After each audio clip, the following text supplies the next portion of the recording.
a Unite community are holding a national day of action. So we're at hospitals up and down the country saying that there needs to be fair pay for all NHS staff.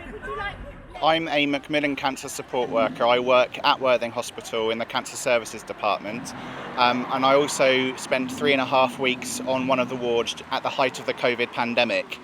I'm here today because I think it's clear that a clap for our carers meant nothing of substance. Claps are all very well and good, but if you ask the people, anyone who works at this hospital, if they consider themselves to be a hero, the answer is no, they don't, because they're humble. Everyone who I know who works here is humble and hardworking, and they just want to get on with their jobs.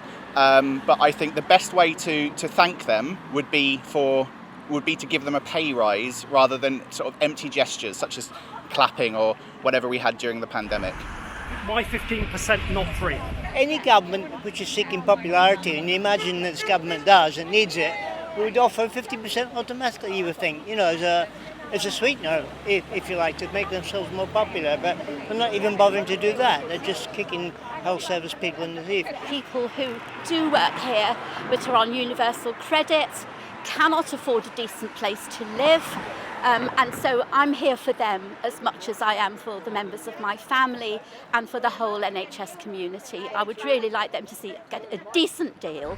We have to make sure, those people who are putting their life in risk for us, at least we are taking one worry away from their financial worry. That's the minimum we can do.